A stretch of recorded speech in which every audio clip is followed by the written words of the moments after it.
Hello friends, कैसे हो आप सभी। तो आज की इस वीडियो में हम स्टार्ट करें अपना एग्ज़ाम जो रिलेटेड आपका एसएससी सीजीएल से, जो आपका होता है 2 दिसंबर को। ठीक है, शिफ्ट शिफ्ट फोर्थ है।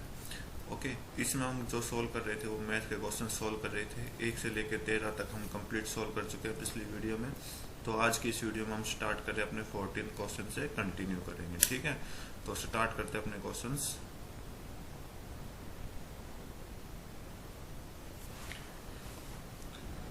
क्या बोला है कि 2 ट्रेन है पी क्यू। ठीक है, स्टेशन एस टी से स्टार्ट हो रहे हैं, एक दूसरे की तरफ आ रही है। ठीक है, और ट्रेन पी 4 घंटे 48 मिनट ले रही है, और जबकि क्यू जो ले रही है वो 3 घंटे 20 मिनट ले रही है।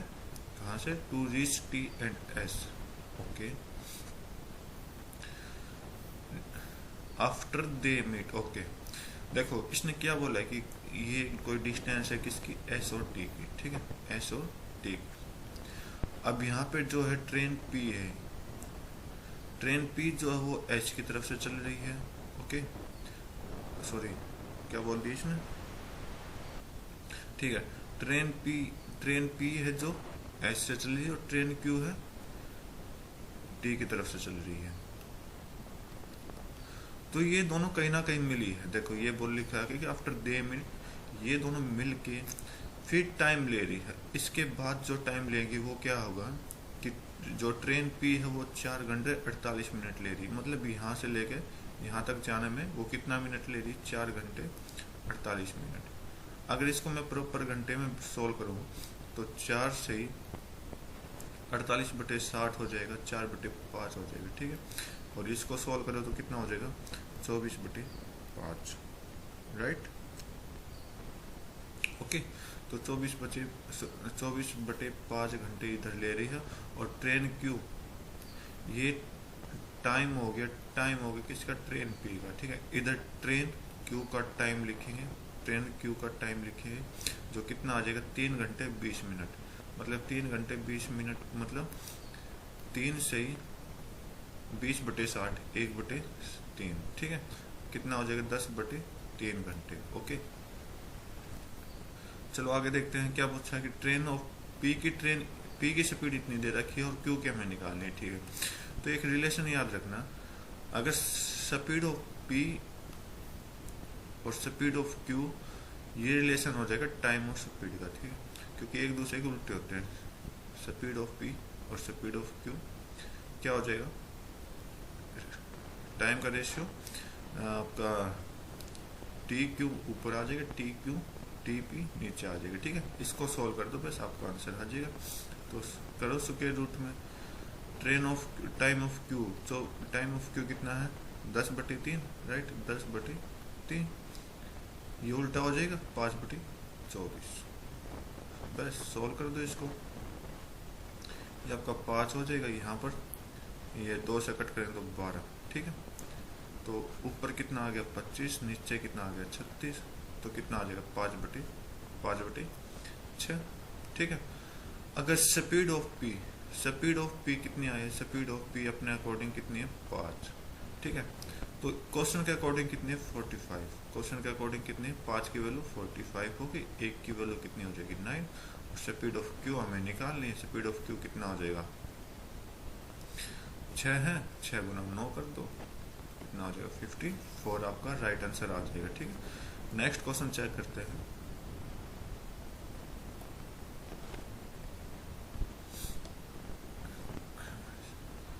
क्या बोला कि 1 minus cos theta upon sine theta 1/5। ठीक है, प्लस में निकालना है। देखो कुछ चेंज नहीं करना, सिंपल सा रूल है। देखो एक तो आप सिंपल यहाँ से कर सकते हो सॉल्व। जब ये दोनों कंडीशन आ जाए और मल्टीप्लाई हो जाए तो हमेशा 1, मतलब ये दोनों मल्टीप्लाई हो जाए, ये वाला और ये वाला। ठीक है, पूरा तो कितना होता है? 1। राइट, अगर 1/5 के साथ हम क्या मल्टीप्लाई करें ताकि 1 आ जाए, तो आपको पता होगा, सीधा सिंपल सा क्वेश्चन सोल्व करना है। 5, तो इसकी वैल्यू जो हो जाएगी वो 5 आ जाएगी। ठीक है, नहीं तो आप ऐसे नहीं करना चाहते तो क्या करो कि 1/sin कर लो, मतलब साइन को हर एक के नीचे रख दो, cos अपॉन साइन। ठीक है, तो यहाँ से क्या बनेगा? यहाँ से आपका cos theta minus cot theta बनेगा। अब आपको फार्मूला याद है क्या? Cosec theta cosec square theta minus cot square theta, याद होगा ये फार्मूला? रिलेशन बनाना इसके साथ। तो cosec theta minus cot theta multiply कर देंगे किसके साथ? Cosec theta plus cot theta equal to 1। A minus A square minus B square का फार्मूला लगाया, और यहाँ से क्या बनने वाला है? 1 sine theta 1 sine theta plus cos theta upon sine theta. तो यहाँ से क्या बन जाएगा आपको? Cosec theta plus cot theta. ठीक है, आपको इसकी वैल्यू गिवन दे रखी 1/5, इसकी वैल्यू हमें निकालनी है। तो इसको सोल्व करोगे आप, इसको सोल्व करोगे तो ये 1/5 दे रखा, इंटू में क्या मल्टीप्लाई करें ताकि 1 आ जाए, तो आप सीधा साधा क्या करोगे? 5 की मल्टीप्लाई करेंगे, तो इसका आंसर क्या है? 5 आएगा। कैसे भी आप सोल्व कर सकते हो, अगर आपको ज़्यादा प्रैक्टिस है तो आप सीधा इसको भी सोल्व कर सकते हो। ठीक है, सिंपल सा क्वेश्चन है। नेक्स्ट क्वेश्चन चेक करते हैं। बोला कि k प्लस 1/k की वैल्यू 3 दे रखी है, तो हमें क्यूब निकालना है। तो क्यूब कैसे निकालते हैं? जो इसकी वैल्यू दे रखी 3 का क्यूब करेंगे, माइनस में करेंगे किसका? 3 गुना, मतलब 3 गुना जो वैल्यू दे रखी उसकी 3। ठीक है, तो यहाँ से 27 आ जाएगा, यहाँ से 9 कर दो और आपका 18 आंसर राइट हो जाएगा। ठीक है, सिंपल सा क्वेश्चन था। नेक्स्ट क्वेश्चन चेक कर रहे हैं।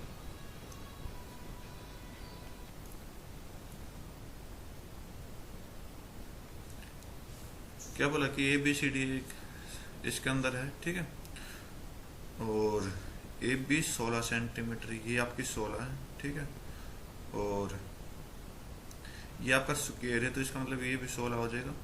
Find the area of this region. ठीक है, तो इन रीजन का फाइंड करना है, तो इसकी वैल्यू पाई की वैल्यू यहाँ पे गिवन दे रखी है। तो सॉल्व करते हैं हम इसको। तो देखो रेडियस नहीं हमारे पास, और ये सर्कल का चौथा हिस्सा, तो रेडियस हम निकालेंगे तो ये AC को कनेक्ट कर देंगे, AC को कनेक्ट कर देंगे। तो आपको पता है कि ये क्या वैल्यू होती है? √2 × में साइड। ठीक है, ये तो होती है रेडियस। ठीक है, ओके राइट। तो आप क्या निकालोगे? जो ये क्वाड्रेंट है, क्वाड्रेंट का इस रीजन का निकालने के लिए क्वाड्रेंट के एरिया में से area of quadrant minus area of square. ठीक है, ये आप सॉल्व कर दोगे और आपका राइट आंसर आ जाएगा। ठीक है, तो क्वाड्रेंट का एरिया कितना होता है? तो देखो सर्कल का एरिया कितना होता है? पाई आर स्क्वायर, और क्वाड्रेंट कितना होगा? चौथा हिस्सा हो गया, तो pi r square divide by 4। Right, minus कर दो साइड स्क्वायर। साइड कितनी है? साइड हम मान लेते हैं आर ही मान लेते हैं, क्योंकि रेडियस नहीं, आर नहीं मानेंगे, तो इसको हम क्या मानेंगे? ए स्क्वायर मान लेंगे। ठीक है, राइट। तो इसको सोल्व करते हैं। तो पाई की वैल्यू कितनी है? 3.14 डिवाइड बाई 4। आर कितना? आर आपका 16 √2 का स्क्वायर करोगे तो 200। मैं एक काम करता हूँ, 16 का स्क्वायर 256 गुना 2, माइनस में आर कितना है? 216।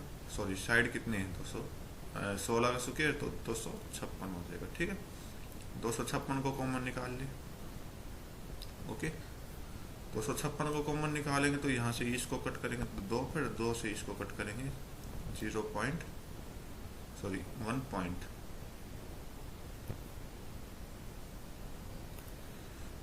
1.57, यही होगा ना? हाँ, यही है। और ठीक है भाई, तो 1.57 माइनस 1 कर देंगे, और आपका कितना आ जाएगा? 256 गुना 0.57। ठीक है, तो आप देखो यूनिट डिजिट की मल्टीप्लाई कर दो, 7 और 6 की 42, मतलब लास्ट में कितना आना चाहिए? 2 आना चाहिए। लास्ट में कितना आना चाहिए? 2 आना चाहिए। तो 2 सिर्फ इसी ऑप्शन में, और ये आपका राइट हो जाएगा। ठीक है, टाइम बचाना है, कैलकुलेशन करना है तो कैलकुलेशन आप कर सकते हो। ओके, तो नेक्स्ट क्वेश्चन चेक करते हैं। बोला कि ओ जो है इन सेंटर है वो PQR का। ठीक है,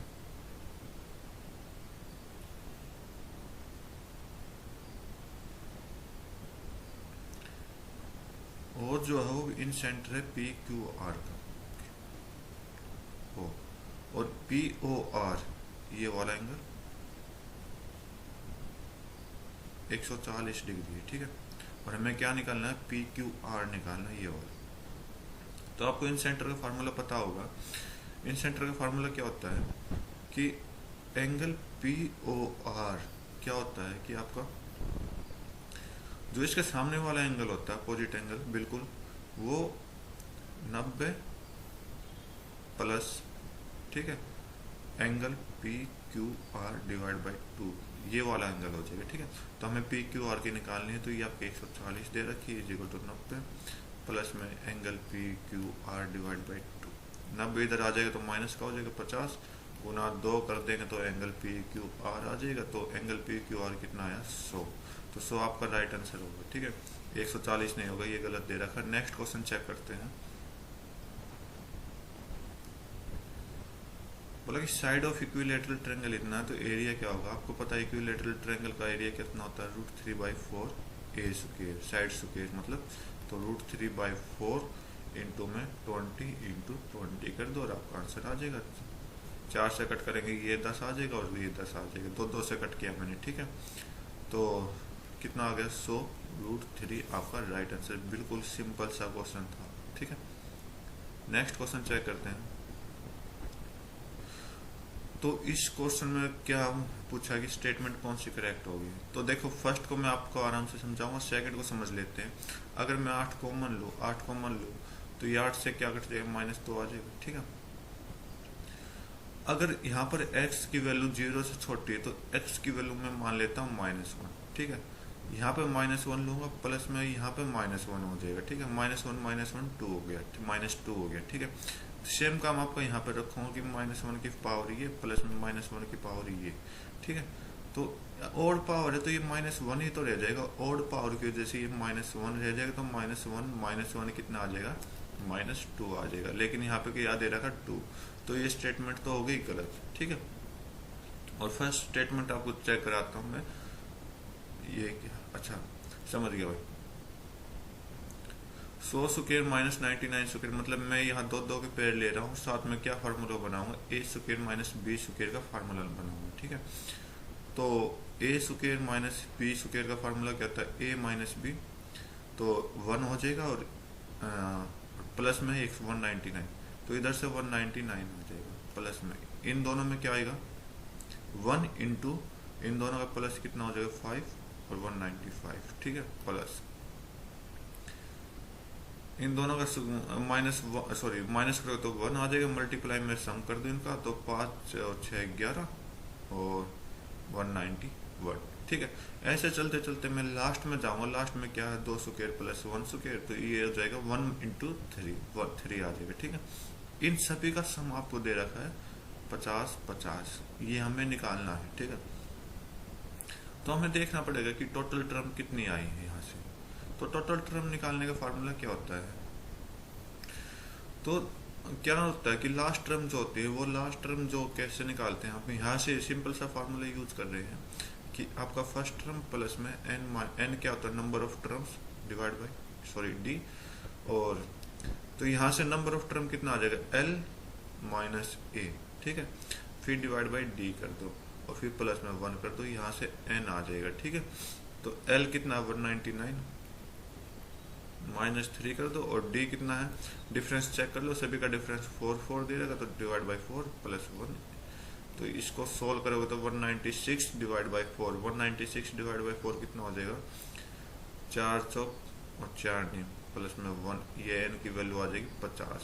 n की वैल्यू कितनी आ गई 50।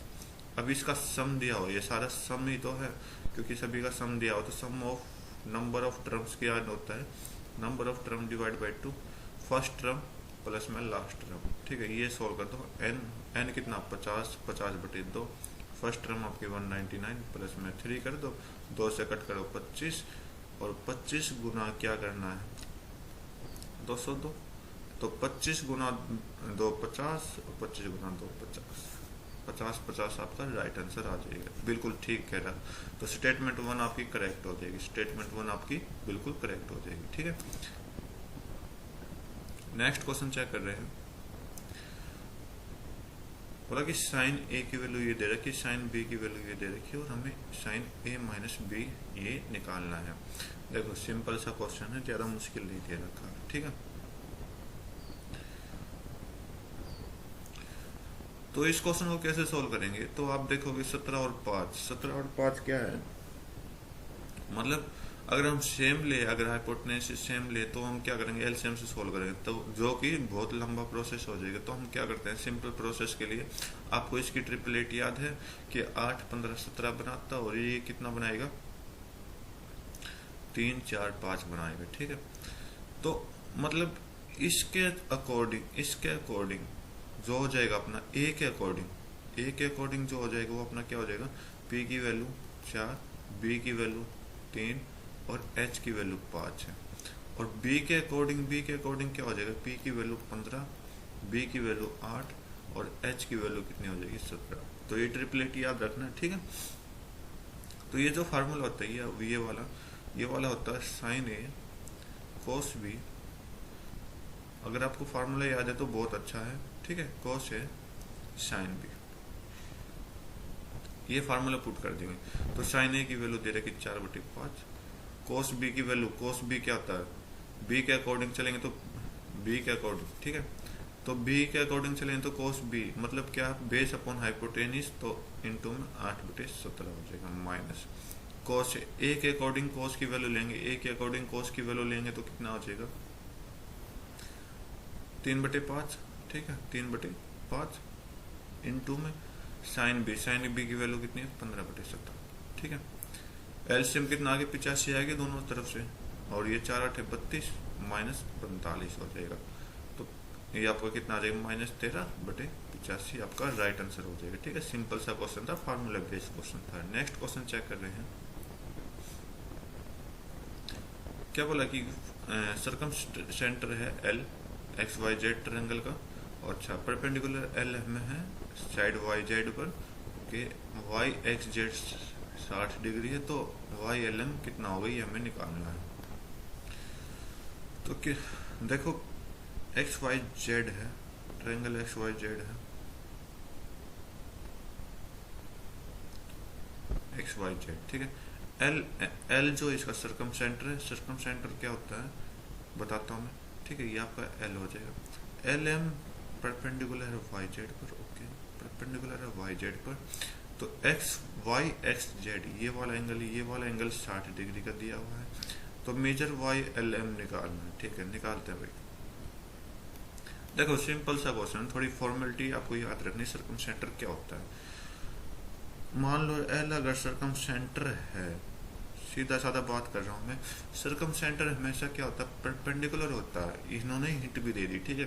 सर्कम सेंटर क्या होता है, परपेंडिकुलर होता है हर एक साइड का, राइट। अब एक पॉइंट तो आपका ये क्लियर हो गया, ठीक है। दूसरा पॉइंट क्या है, जो ये एक्स वाला एंगल है ना, ये एक्स वाला, ठीक है, इस एक्स का यहाँ पर डबल हो जाएगा। मतलब अगर एक्स एंगल 60 है तो एल एंगल कितना, पूरा कंप्लीट 120 हो जाएगा, ठीक है। ये चीज याद रखो। अगर ये 120 है तो यहाँ पर परपेंडिकुलर लगा है, तो इसका मतलब एंगल का क्या हो जाएगा, बाइसेक्टर हो जाएगा।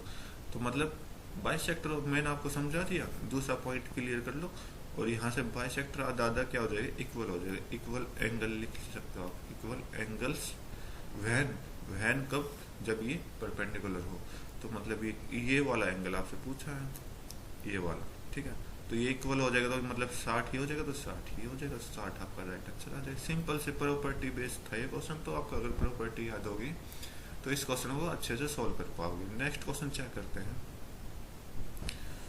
बोला कि number of books math physics chemistry university library में इतनी है।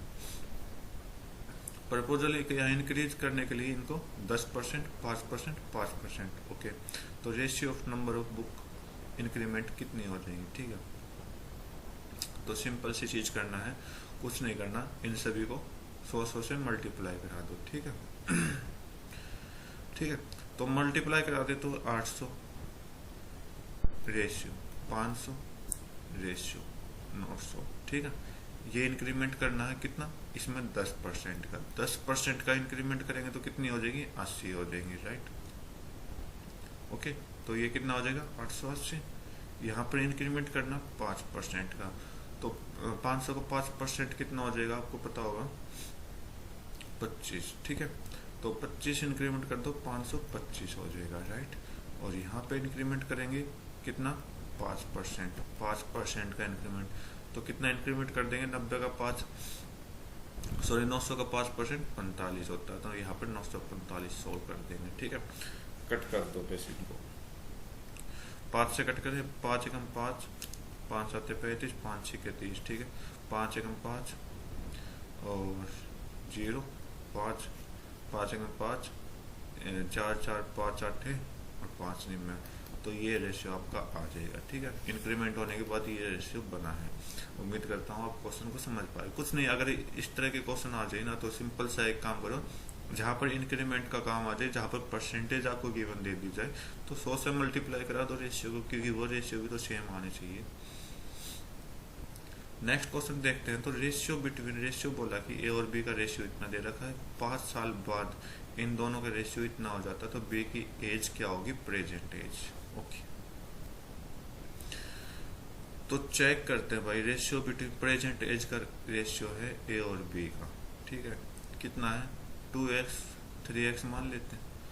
5 साल के बाद, मतलब दोनों में 5 साल ऐड हो गए, दोनों में क्या हो गए, 5 साल ऐड हो गए। 5 साल के बाद जो इनका रेशियो है ये हो जाता है।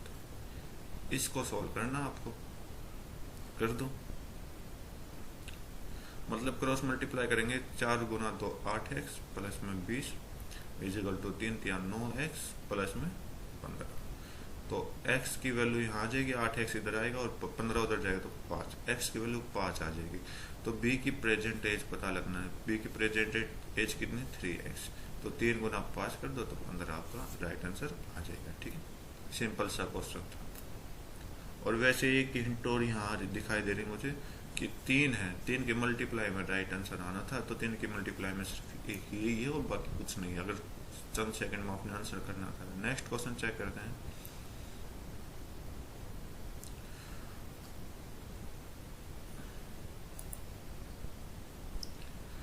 बोला कि वो स्कोर द लिस्ट मार्क, सभी सब्जेक्ट में सबसे कम नंबर किसके है वो हमें पता लगाना। ठीक है, जो आपको ऑप्शन गिवन है ना उसी को सोल्व करना। मैं आपको यहाँ पर सारे सोल्व करा रहा हूँ कि सबसे कम नंबर किसके हैं। तो इंग्लिश में देखते हैं, इंग्लिश में सबसे कम नंबर मुझे ये दिखाई दे रहा है, सबसे कम नंबर। ठीक है, हिंदी में सबसे कम नंबर ये दिखाई दे रहे हैं। मैथ में चेक करें तो मैथ में ये दिखाई दे रहा, तो सभी का अलग अलग दिखाई दे रहा, तो हम सभी को ऐड ही कर लेते हैं। 4 5 9 और 9 और 7 16, 6 6 12 और 6 18, 186, 1 8 8 16 और 2, ठीक है, 8 8 16 और 5 21, 7 8 8 16 और 7 कितना हो जाएगा, 23। ठीक है, और 5 5 10 और 6 16, राइट। और देख 7 और 1 8, 4 और 6 10 और 18, ठीक है, और 5 और 4 9, 7 7 14 और 5 14 और 5 कितना आ जाएगा भाई, 19। तो सबसे कम नंबर किसके दिखाई दे रहे हैं मुझे, 163। 163 पे कौन है, सी। तो सी शायद इसका ऑप्शन होना चाहिए और सी इसका राइट आंसर आ जाएगा। ठीक है, नेक्स्ट क्वेश्चन हो गए कंप्लीट। तो आपके आज की इस वीडियो में 25 क्वेश्चन हमने कंप्लीट करा दिए हैं सेकंड शिफ्ट के। तो आज के लिए इतना ही रखते हैं, नेक्स्ट वीडियो में अपना नया एग्जाम उठाएंगे। तो thank you, have a nice day, जय हिंद।